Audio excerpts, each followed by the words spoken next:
Hello everybody, dear friends of Think BRICS. I'm Lorenzo and we are here today. We are welcoming a new special top-level guest, the Norwegian scholar Professor Glenn Diesen from the Southeastern University. Welcome back, Professor Glenn. Oh, thank you very much for having me back and for the kind invitation, introduction. Sorry. Thank you so much. You are a friend of Think BRICS. And today we really would like to start to talk by your latest speech to the United Nations Security Council that you gave some days ago.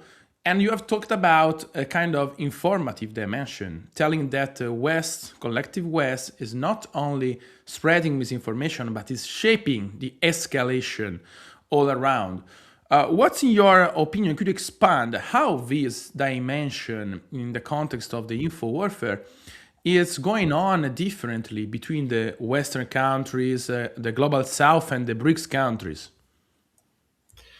No, well, I made the point that again, this is something I consider to be simply in human nature, that there's a contradiction that inherently when human beings feel threats, we all seek internal solidarity. So and this is essentially where political propaganda comes from. That is by defining us as the good guy versus the other side as the bad guy. Once you buy into the premise, then facts mean nothing anymore, because now if you invade a country, it's to spread freedom and democracy. If your opponent does it, is to spread empire. So this is how human beings often work. So my main concern, what I was arguing is that we've essentially demonized our adversaries. I used the example of Russia, but I also said this applies to all our opponents, be it Russia, China, Iran, because whenever you want to enhance your security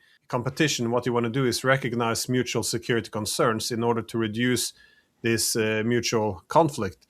However, the main problem we then see is what we should do to enhance security is to put ourselves in the shoes of the other guy. And I was making the point that we never do this anymore. And this, I don't care where you sit. If you sit in Italy, Norway, UK, when was the last time you ever heard a politician or the media discuss the security concerns of, say, Iran or China or Russia? They don't do this, and there's a reason. They think that recognizing their security concerns of the opponents, it means to legitimize them. And of course, during the Cold War, if we had done this, it would have been a huge disaster, because we did recognize that the Soviets had their concerns. We didn't want to provoke. But these days, and again, this is the main slogan of the Ukraine proxy war, is that it was unprovoked. And this is always the assumption that our adversaries always act in a vacuum. Then no one ever provokes them. They have no legitimate security concerns. Whenever they do something, it's just because they have belligerent intentions. They're evil, essentially. And this is, I think, the main problem we have, because when your opponent is seen as being evil, you can't make compromise. You can't even discuss their concerns. The only way you can have peace when the opponent is evil is to defeat them. Good does not compromise with evil. Good should defeat evil.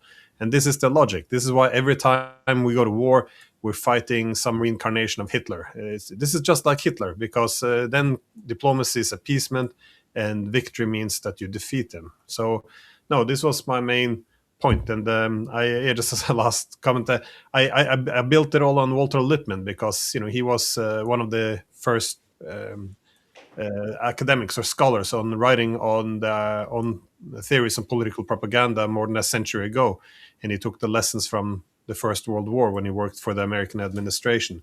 Because he said, on one hand, propaganda is great. If you portray the adversary as pure evil, then the public is mobilized. They're supporting the war.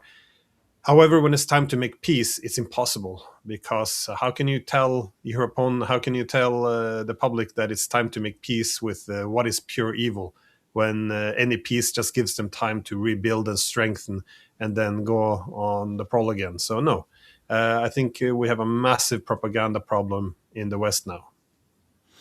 And in your comment, you have referenced about the Western biases in the psychology of the people, which are usually trying to divide in the frame of good and evil in this kind of dualism. What is your suggest for BRICS medias to outlet some crafts not following the same frame, but trying to exploit a correct and proper information? Well, the correct information. Well, this is the whole idea is that information should, or truth should have some value of its own, and not just the narratives they serve. And again, I think that this is all the information we need, for example, to understand what I was talking about, the conflict in Ukraine, is there. Again, I wrote a book recently on the Ukraine war. I used almost exclusively Western sources, and so the information is there. The reality is recognized. No one is really disputing a lot of this key evidence, but the problem is reality has to be adjusted to narratives. If reality doesn't conform with the narrative of this struggle between good and evil, it doesn't matter if you have facts and reality on your side. Then it's seen as still supporting the narrative of the opponent. Because if we have done something wrong, if we have threatened Russia, for example, or China in some way, then all they hear then is, well, then we are to blame. Then this is no good because you have to pick a side. So, these people, they don't seem to understand that if you want to have security, you have to mitigate security competition. You have to recognize the security conflict goes both ways. Again, I discovered this early on when I did my PhD, because I did my PhD on the security dilemma, and I was making the point that Russia can threaten our security, and we can threaten Russia's security, and everyone says, well, of course Russia threatens us, but somehow it was controversial that the world's largest military alliance set up against the Russians, expanding towards Russian borders, building up more and more military capabilities, toppling governments along its borders. That somehow this could possibly be seen as a threat because we're all liberal democracies. I see. And could you please leave to the Think BRICS readers some suggest of how consuming and producing media in this multipolar transition? What would it be, in your opinion, a good way to approach to this media transformation that we have? Because yes, BRICS countries are leading this multipolar transition, and this means also we need a new kind of media approach. Well, it would be good to hear from those countries. Again, if you go into the literature of political propaganda, the main point back then was, if that propaganda seeks to control, manipulate information, the main instrument against it, the pathway to truth, is to have open debates, open discourse. So ideally, you would have a debate between that time between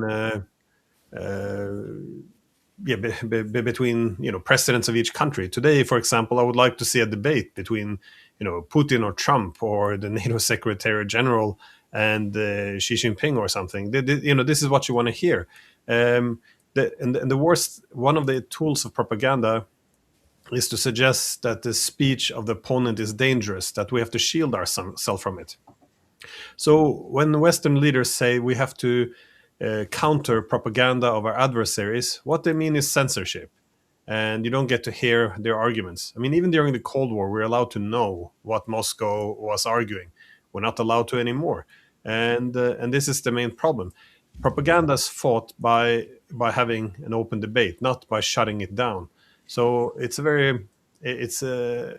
would say, to navigate the media landscape, you want to hear from the other side. So if you're looking at some conflicts now between Israel and Iran, you should read the Iranian media. You should read the Israeli media. You should get the perspective of both sides. The idea that one side's monopolize on truth and the other will confuse you with disinformation. This is the worst kind of propaganda you have. This is how you know that your political leaders are now seeking to indoctrinate you and propagandize you. This is very dangerous. So again, a diversity of perspectives is always the way to go. You want to hear the strongest arguments come out.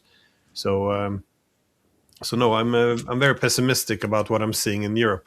I forgot Yeah. what the von der Leyen called it. She wanted. She didn't want to. She didn't want to. Well, counter the disinformation. She wanted to get ahead of it. She had a word for it. Something along the line of pre-crime. So she was going to prevent it from ever happening, which meant that she has to control the information. It's no, it's we've definitely gone down the wrong path. I see. And switching now to the context of the new great powers, these new zones of influence, and what is going on in the world, I think it's so important to focus on the so-called new Monroe Doctrine, the Donroe Doctrine, as Trump himself has rebaptized it. We know that at the beginning, the Monroe Doctrine was framed as an anti-colonial, and then it was actually an exercise of the imperialism of the United States in the South America. And how do you think today the BRICS countries and in general the global South has to respond and interpret this revival of this Monroe Doctrine with its, of course, differences, but also looking forward to these new geometries of the superpowers which are trying to reshape the chessboard of the world, and they are exercising exactly seems so as it was some decades ago. What's your opinion? Well, I think it's important to understand that the actions of the United States is not just the independent actions of a raging lunatic. That is, we want to think that everything is about Trump's personality. I think what has happened has been quite predictable indeed. I published a book in 2020 or 2021 called Europe as the Western Peninsula Greater Eurasia, where I made the point that as the world becomes multipolar, this is exactly what will happen. Because in a multipolar world, what is the incentives of the United States? It can't be everywhere at the same time. It has to begin to prioritize.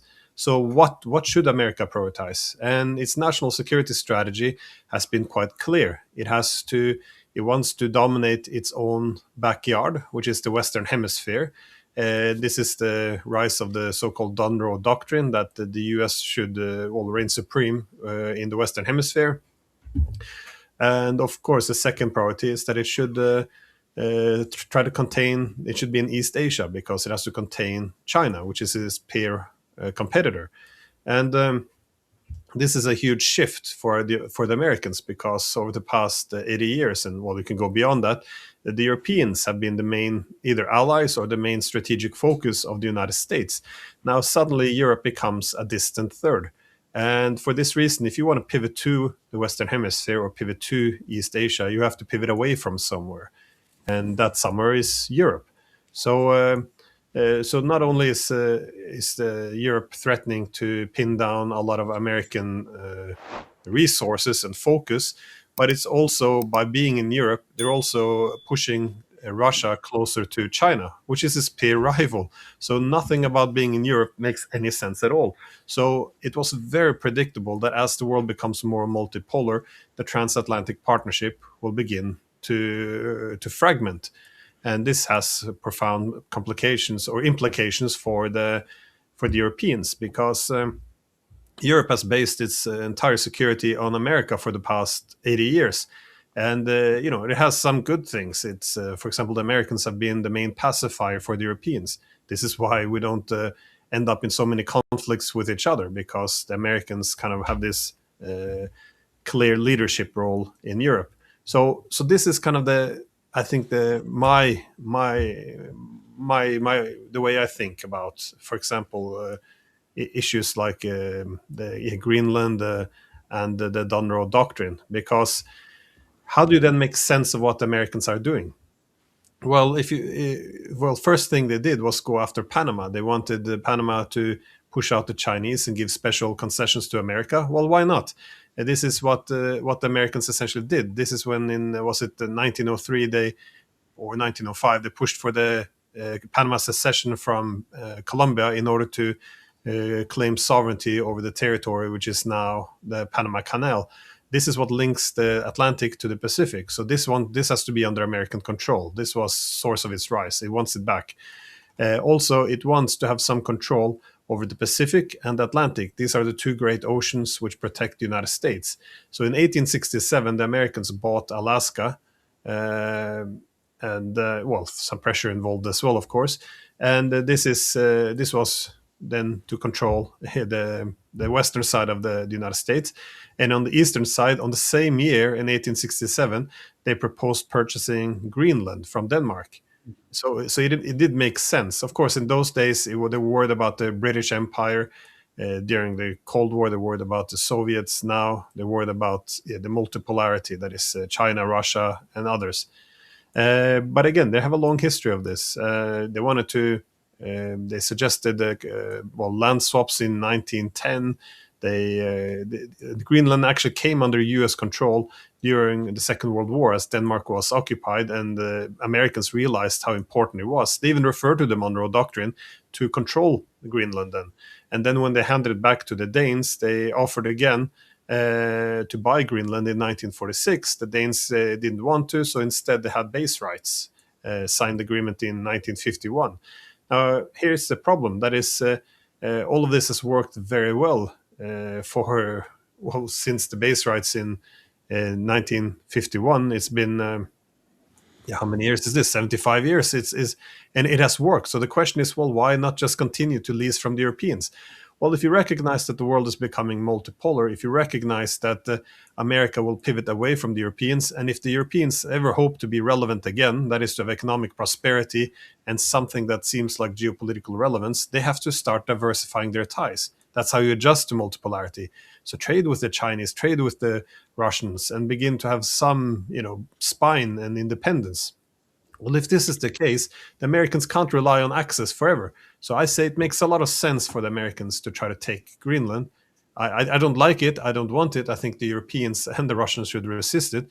But this is, I think, a very logical direction for the United States to go. So, according to what you said, do you think that this is a proper way looking forward to multipolarity? I mean, it's a kind of tentative in participating to this multipolar reshape by the so-called hegemon, or it's just an answer to try to block multipolarity? Because we know that this doctrine actually is affecting also Europe and not only South America. So it's not just a matter of global South, but its consequences will be mostly in Europe, the old continent. So what do you think about it? Because that's so interesting. Of course, I agree with this point that this is kind of necessity for the United States, for its integrity, for its defense also, as the word is reshaping now. But do you think this is a part of the greater game or just an answer to the multipolar transition? Well, I don't think the Americans are transitioning to multipolarity. I think, Marco Rubio gave a speech at the beginning of the presidency of Trump 1 year ago, when he made the point that unipolarity was always a very temporary construct. It wasn't going to last. Now, you can interpret this in two ways. One, the United States adjusts to multipolarity, or two, the US seeks to restore the unipolar moment. Now, if the US would choose to embrace multipolarity, of course, this makes sense. And in America's history, that's to a large extent what its policy has been aimed towards. That is, it always had this offshore balancing. That means, they only join the wars in Europe or other places very late after everyone has exhausted themselves. And the main objective of the US is simply to make sure that the war ends with a balance of power. No one state is able to dominate Europe. And then America pulls back, because if America stays in Europe or in Eurasia, then the powers there will begin to collectively balance the United States. So that's not what you do. You pull back, you build up your strength, and then security means to preserve the balance of power. That's what I would have expected from the United States if it went towards multipolarity. And in terms of what's happening in Europe, especially with Ukraine, I would expect them then to try to put an end to the war. On the other hand, if the US seeking to restore unipolarity, then your policies are very different. Now you want to essentially try to knock out your rivals. That is, you want to knock out Iran, as we see, to allow Israel to dominate the region, which is an American proxy. And also, you want to split the Russians from the Chinese so you can focus your resources on defeating China. Also, something we see indications of based on the economic policies and the sanctions, which they seem determined to try to break China. And this is also very, very important for what's happening in Europe, because I don't think Trump wants to necessarily end. He wants a temporary end to the Ukraine war, but he doesn't want Europe to make peace permanently with the Russians. I think he wants to continue the containment and confrontation of Russia, but outsource it to the Europeans. The Europeans can do it, and then America can go home and strengthen itself and lead from behind, or whatever language they use.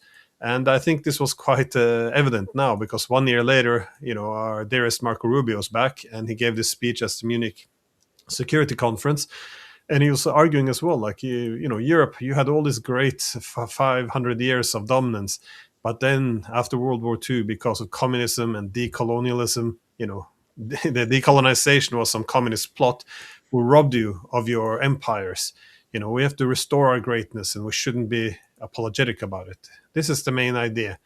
So, just as a summary, what does this mean for Europe? I think Europe is making a big mistake. The reason after the Cold War, we all recognized after the Cold War that redividing Europe would be a disaster. We would end up with another Cold War with Russia. This is not something you want. The reason why we decided to do this anyways, to expand NATO and restart the Cold War, was because this is something that brought Americans in Europe. It may preserve them here. So, getting a conflict with Russia was the price we were willing to pay. Well, now the Americans are leaving, and they tell us, well, you continue this conflict with the Russians, while we'll sit this one out. It doesn't make any sense at all for Europe to make itself into this poor, dependent, irrelevant frontline region for the Americans. If Europe wants to be relevant, end the dividing lines in Europe. You want to diversify your economic ties, and don't make Europe into a divided frontline. It's nothing good can come from this.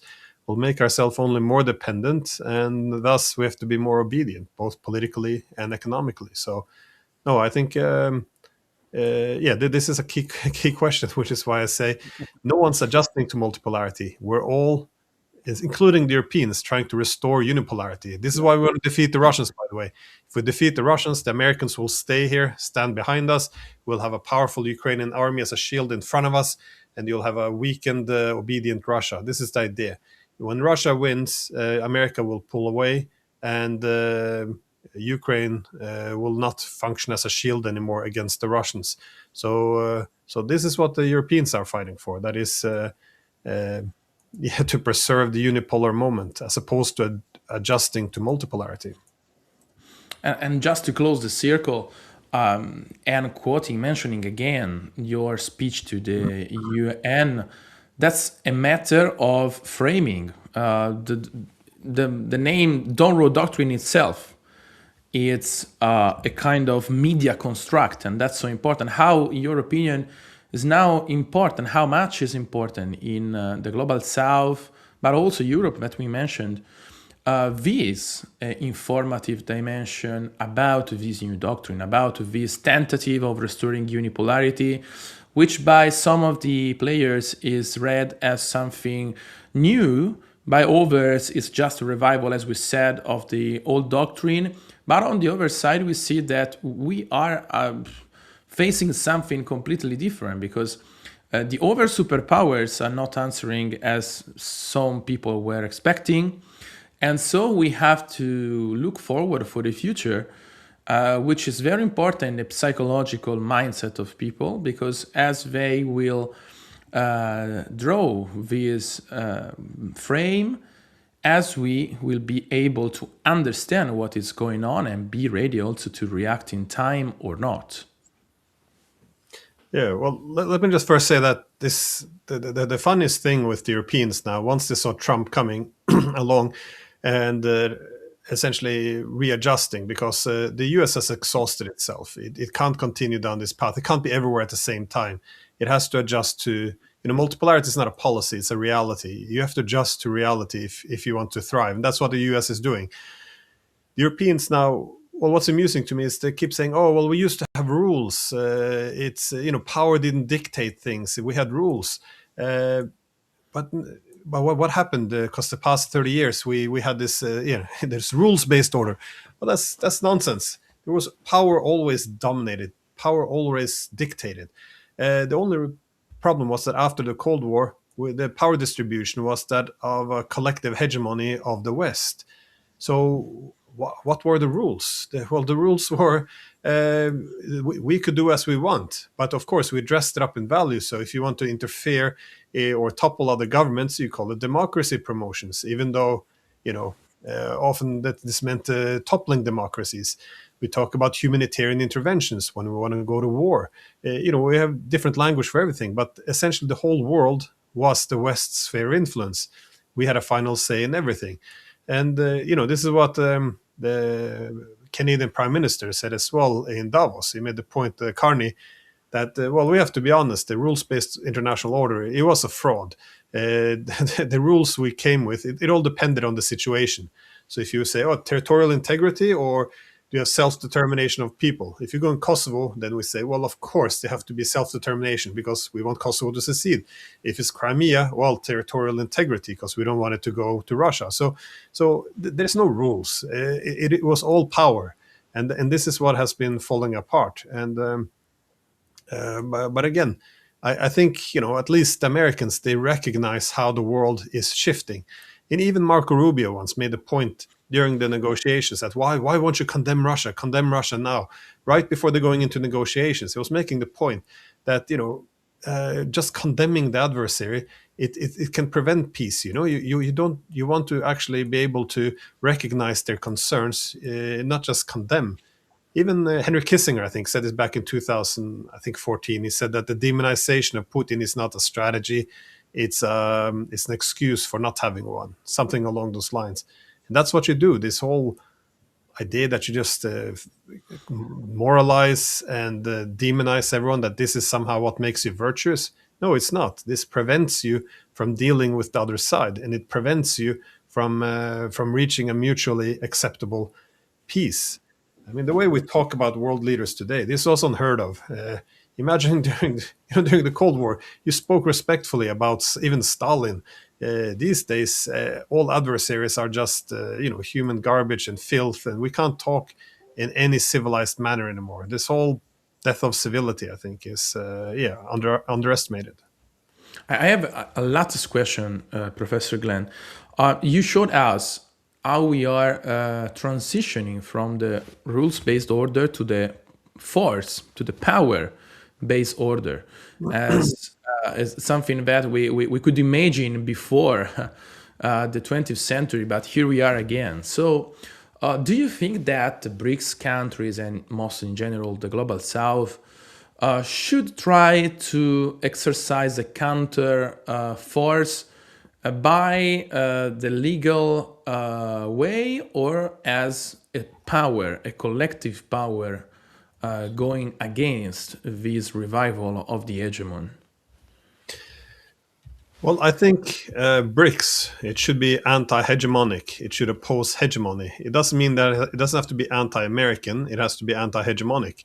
That is like an ideal world. I even think America should have been a member, because what I see as the cancer of the world today is all these aspirations of hegemony. If you want hegemony, then what you're pushing is bloc politics in terms of alliance systems, where country A and B cooperate against country C. The reason why the US is so enthusiastic about alliances is because, whether it's in Europe, Asia, or the Middle East, it does the same thing every time. It perpetuates conflict, because once there's conflict, the adversaries can be contained using allies, and the allies remain obedient. This is why when peace breaks out, it's a massive disaster for the hegemon, because then suddenly your adversary isn't contained, which means that they can grow stronger, and your allies aren't obedient anymore. So this is the hegemonic ambition and the alliance system as the approach to this. This is the real mistake. What I really like about BRICS is that it's not an alliance in this sense, that it doesn't have to depend on going against anyone. Again, I think BRICS, it's the greatest achievement, is able to pursue security with other members, not against them. So, for example, China and India, they're seeking security with each other instead of against each other. This is an achievement, and it's not a threat to anyone because China and India aren't going to join forces and attack America. It does make sense. Same as you have Iran in United Arab Emirates. They're also in BRICS. They can try to use economic connectivity to improve security with each other instead of going against each other. Again, they're hardly allies. They can't. No one's expecting the UAE and Iran to suddenly go and attack Israel or the United States, anything like this. And you can say the same about Egypt and Ethiopia. They're also through BRICS, they can use economic connectivity and cooperation to overcome political differences and seek security with each other instead of security against each other. So I think that this is the main strength of BRICS, that it's capable of trying to push back against the Bloc, the alliance systems, Bloc system, which then enhances hegemony. And the Americans keep saying, "Oh, BRICS is a tool for Chinese hegemony," but in what way exactly? Because yes, China is the leading power. However, one of the fact that BRICS is able to assist countries in diversifying their economic connectivity, this undermines hegemonic position, because what makes, for example, if you look at Russia, its main strategic partner is China. What makes this partnership durable for the Russians is exactly because China is not hegemonic. The Russians say, well, you're a most important partner, but we don't want excessive dependence. We want multipolarity. So we also want to trade link ourselves closely with the Indians, Iranians, the Japanese, the Koreans, anyone, just to not have all eggs in one basket. If the Chinese were hegemonic, they would say, no, only us. You shouldn't be allowed to diversify. Essentially what America is doing. BRICS isn't doing this. Well, the Chinese aren't doing this. Instead, you have BRICS, which allows countries to diversify. Yes, China is the leading economy, but it's not able to dominate. It's not a hegemonic power. So no, I think this is for me the main value of BRICS, and this is why, it's I think it's a great future. Thank you so much, Professor, for joining us. It's been a great pleasure. Thanks for this beautiful interview, and you will be welcome again to come back to Think BRICS. So really many thanks. Anytime. Thank you. And thank you so much for all our audience, and see you to the next interview. This is Think BRICS. I'm Lorenzo. See you next time.